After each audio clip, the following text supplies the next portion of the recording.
Hi there, I'm Buddha and you're watching Dr. Guitar, a show for all you guitarists out there. In today's episode, I'm going to be doing something a little different. A lot of you guys have been asking me to show you my studio, and I will do both things. I will show you my studio, but while I'm recording my 8th record, my Budda Power Blues 8th record. We are celebrating 15 years of existence, so we are releasing an EP on vinyl, a special limited edition with 4 songs, a small 7 inches vinyl, and we'll be doing 4 new songs just for you. You can pre-order it on the Budda Power Blues website, or you can buy it at the shows until they are finished. It's a limited 300 units edition. So I will be showing you my studio and how I'm recording that EP. As you know, I always record live, a live band, no headphones, just like real men. Live band, no headphones, playing music, and in this specific situation we are composing, arranging and recording at the same time. So we don't have the songs ready, we are making it on the run. Tomorrow is our last recording day for the basic tracks, and then we'll be doing overdubs, some guitar overdubs, some all the vocals and some back vocals too. My beer he is even not well done because we've been working a lot. So this is the building where my studio is. It's a building in the center of Braga city, my hometown, and I will show you how and where we set things. The studio is not very big. It sounds incredible. I love my recording room. I don't have a control room. I only have I like to be with the band within the same room, so I can listen to the instruments and make sure I'm getting the right tone out of the instruments. So I know how they sound acoustically, and I can figure out what to do. So let me give you the tour of my studio. We are here outside. Let's go inside.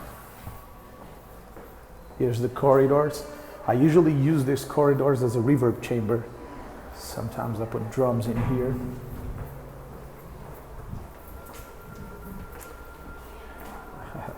So these corridors. So this is my studio. First room is the room where we are storing things. So it's completely messy. Carl's pedalboard is here because we had a show and we took some things, all the basses, all the crap, all the stuff. These are some of the records we did here in Moby Dick Records, but I'll get there later. And this is the recording studio. So you might recognize this from the videos. A lot of people say it seems a lot bigger than it really is. It isn't that big, but it isn't small too, so it's perfect for what I want. So let's start here. I have my Blues Junior laying here, my Deer Mesa Boogie dual caliber. The frame was 1 by 12 with the ET65, the warehouse speakers. Here's the records, the CDs suitcase. My PV Delta Blues, the MPEG B15, my Deer Fender Rhodes, the Gaia, some of the guitars that are being used in the record, mostly my 2 Nags. I've been using it. I've used the Les Paul and the Telecaster, of course. My baritone guitar, which it's one of the newest. The B&G is also played in. This is a Marshall Silver Jubilee, which I'm not using. My trusty Lone Star with its 4x10, and my rig. So you might have seen the video where I show you my Budda Power Blues rig. This is it, with probably a little twist. I swapped the vibe. It's also a Roger Mayer one. So let's go to the pedal board.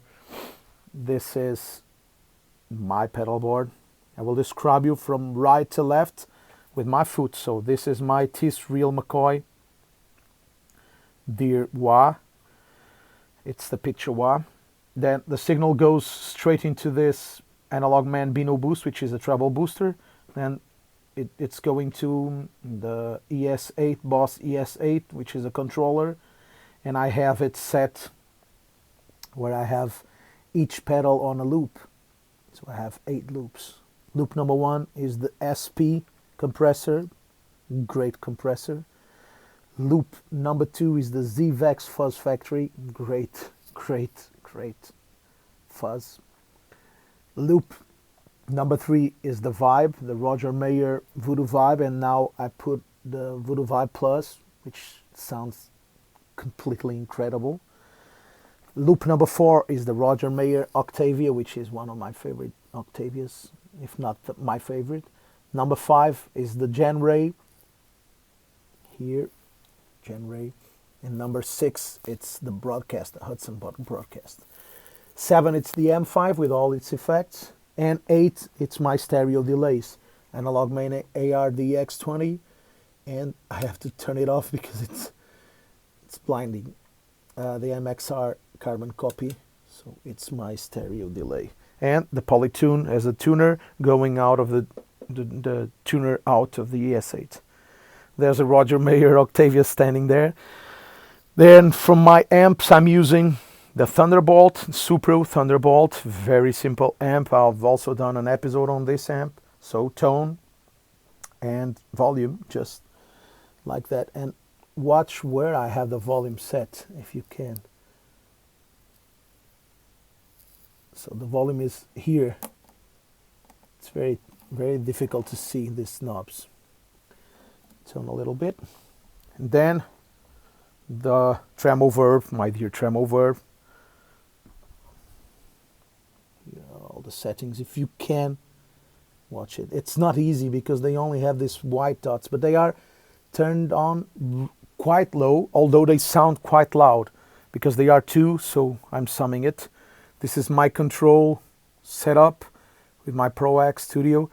This microphone over here is where I've been doing the guide vocals. So I've been doing the guide vocals. I'm now with an open session. And for my studio interface, I have the Apollo Twin and then 2 other Apollos, the Apollo 16 and the Apollo 8P. Okay. The SPL, I'm not using it. I'm using, well, this is my overhead mic pre. This is my room mic pre, the AMEC. I'm using some of the mic pre's on the Apollo 8P for the toms, for example. Then the API 250 to 2500, which is my overhead compressor. The distressors are my room mic compressors. And then I have the tuner and the Marshall JMP, which I'm not using. Here I have 2 Triton Audio mic pre's, which are great. This is being used for the bass DI. This is being used for guitar overdub with this ribbon mic.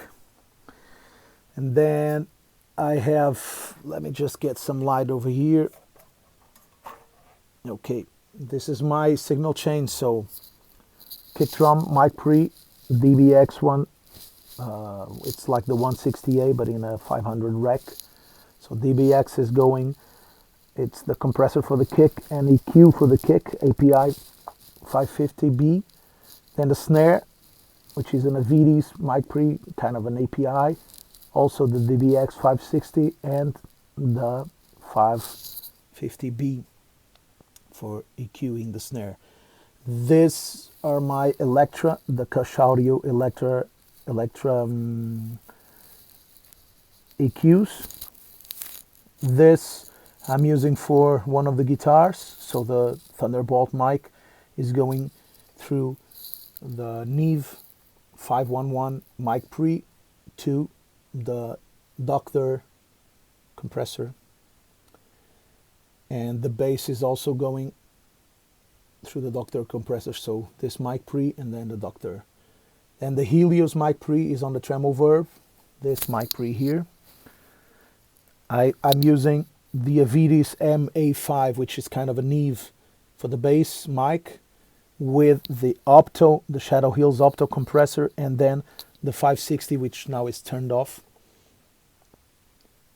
And that's it for my rig. I'll show you the bass rig. So some of my amps, which are not in use at the moment. The bass is going through a 3-step chain. So I'm plugging. Carl has a Tech 21 bass driver.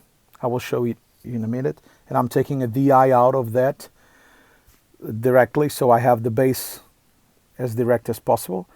Then it's plugging into this Bassman 100 head, and the Bassman 100 is going to this DI, which is an amp DI, but I'm sending also to the speaker, so that's why there's 2 cables here. The Bassman comes into here with this lava cable, and then goes out from here with this speaker cable. This goes out to the speaker, which is this strange 4x12. I'm just miking one speaker with the Biodynamic MTG88. And that's it. Then for the drums, we record drums over here. So I'm standing here. I have the drums to my right, the bass to my left, and I'm here in stereo listening to this beautiful tone. I have this acrylic wall here, so the amp doesn't go that much to the drum mics. And for the drums, Nico has took off the cymbals, but it's even better because we can listen, we can watch a lot better. So this is the overhead mic. I usually use 2 mics for drums. So this is one, and then there's another, a black one over there. Let me try to get in. Which is kind of a Glyn Johns technique, but a little modified. And this is my drum sound.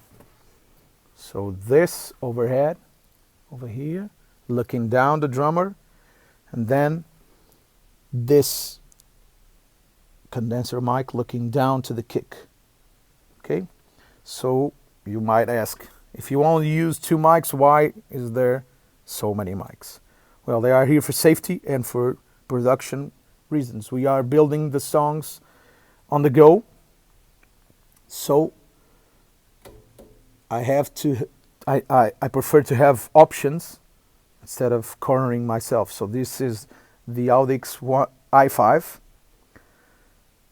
on the snare drum, then Sennheiser 421, a vintage one, on the rec tom, and Sennheiser 421 on the other toms. This Sennheiser 441 is here on the kick. I'm distorting it with a JHX color box. Okay. Then I have the kick mics, and my main kick mic is the SM7B, and I have an SE Electronics 5600A on the kick drum too, so it's getting the low end. Then I have a taste mic which I got from Vance Powell. This is a SE ribbon mic facing the snare and the kick drum. Pardon me for the shaky footage, but I'm filming this with my iPhone so you can watch it. Here it is facing the kick drum and the snare and the downside of the tom. Then we have this panel here blocking the tone, and we have here the room mics. So 2 M30 biodynamic ribbon mics, figure of 8. So they are facing, someone moved this. They should be at a 45-degree angle. So they blow line technique. So they are being blocked from the guitars and from the direct sound of the drums. They are facing here. So we are listening to the reflected room. And that's it. Then when I finished recording, I will not use the Supros again. I will use all other amps, because when I overdub, I like to have different textures and different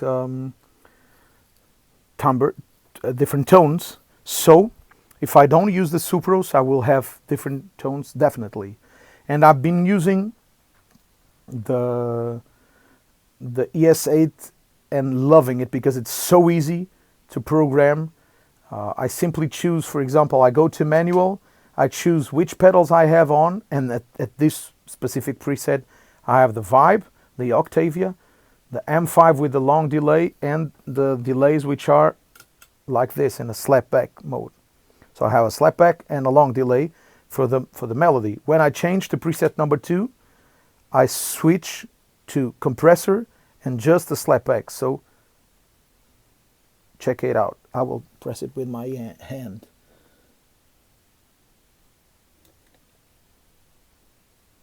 So I'm turning off 3 pedals, these 3 pedals are on, and I'm turning on the compressor. And this is why this is so great. It makes my life very easy.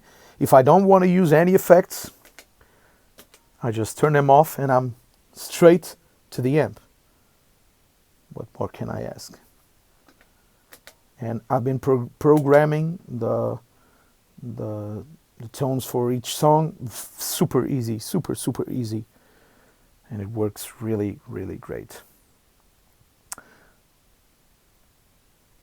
So here's Carl's pedal board. Let me open the door so you have a little more light. So I'm taking off the DI signal from this one, is going straight into the chromatic tuner and then into the Sans amp, and I'm taking out XLR out here. So all the other pedals are are out of circuit, and I have a clean bass tone just for safety reasons. So if I want to use it some different way, I can. If I want to distort it, just for safety, because we have really short amount of time to do this record, and I have to have all the options available to me. Then I have a MacBook Pro, a secondary screen, so I can have the mix on the Mac and the edit window on the secondary screen. I have a Focusrite fader port 8 to control as my base of control, my mouse. And then for speakers, I have the ProAC Studio 100. I have the Atom 8X as a second set of speakers. And then I have these crappy speakers, which are computer €5 speakers.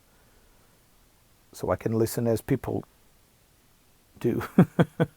And the GHS, here they are, GHS. So this is the A is the first mic, which is the 441. And the B is the taste mic, the SE electronics ribbon, which is facing away from the drums, but facing the kick drum and the backside of the tom.